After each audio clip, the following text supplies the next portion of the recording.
Last March, we began to see the first full effects of the pandemic on the real estate market.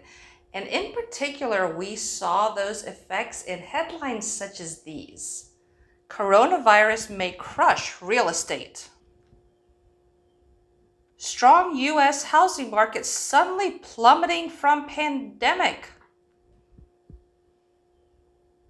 And my personal favorite, existing home sales slump 8.5% in March, but the worst is yet to come. Home sales never crashed. The plummet only lasted maybe a month or two, and that 8.5% plummet, that was the worst that came.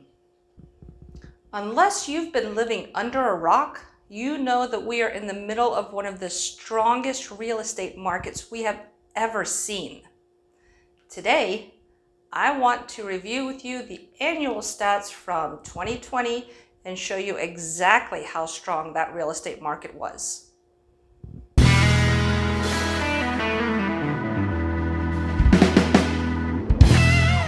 Hey there, welcome back to Living in Tampa Bay. My name is Cristina Vanthul and I am a realtor with Keller Realty here in the Tampa Bay area. Now, although I work the entire Tampa Bay area, my favorite communities to work in, probably because I live in one of these, are Dunedin, Safety Harbor, Oldsmar, Tarpon Springs, and Palm Harbor. So you'll find the majority of the things that we talk about on this channel are geared towards those 5 towns. However, today we have statistics for the greater Tampa Bay area and for Pinellas County specifically. So let's jump right in and take a look at what happened in the housing market in 2020. Let's start with the greater Tampa Bay area, which is Pinellas County, Hillsborough, Manatee, and Pasco counties. Now, I'm not going to read these to you. You can find them on my Facebook page or email me if you'd like a copy, or pause the video if you want to look at them more deeply. But I wanted to point out a few things. For instance, in these 4 counties, the number of new listings was down 6% in 2020 compared to 2019.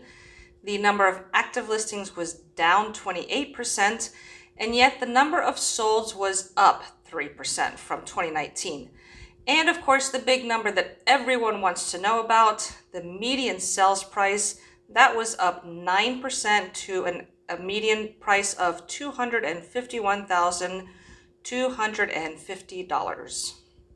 Now, we were talking about that median sales price. Here's a nice little graph that shows you how it improved or increased month over month through 2020 and compared to 2019. Now, interestingly, we typically see that average sales price, that median sales price, go down there in September and October. And if you look, then we continued an upward trend in 2020. Now, of course, 2020 did break the mold in a lot of ways. And another one of those is the listings versus sold. And one of the reasons that we have a little bit of a crunch with inventory is because we have either an equal number of listings coming on the market and selling in the same month, or we have an intersection where those 2 graphs come in. And this graph perfectly shows that for you. So you can see here that in 2019, the solds, which are the orange, and the new listings, which are the blue, kind of follow the same track until about December. The lines diverge from each other at the beginning of 2020, which we expect because we see more listings come on the market right after the holidays, and we don't see a whole lot of listings come on the market during the holidays. People simply don't want to move and uproot their families during the holidays if they don't have to. So typically December is a slow listing month and January is one of the busiest listing months. That's to be expected. However, what we saw was that after the pandemic really hit, and in about May or June, instead of the two lines really following each other and paralleling each other, they started to kind of really come close to each other, where we had less listings coming on the market compared to the sold properties. And in fact, in a couple of those places, July I can see, and in November, those lines really met. And without looking at the numbers, I can't tell you exactly how close they were, but it's certainly not what we typically see in a year. Now over to Pinellas County. Again, not going to read these word for word. You can pause the video and look at them if you'd like to. What we see is a decline in listings by 5% in new listings and by 25% in active listings. That's a pretty big number. The solds remained relatively stable, so this will be anything that's less than like 1%. I call it remain stable. And the median sales price was up 10% to $256,500. That is just for Pinellas County. Now the Pinellas County graphs pretty much follow the same line and the same trends as the greater Tampa Bay area ones. So you'll see with the median sales price comparison that they pretty much continue to rise, just like we saw in the earlier graph. And we see the same pattern in the 2019, where the lines parallel each other for new listings and solds. And then for 2020, we see where they meet or exceed.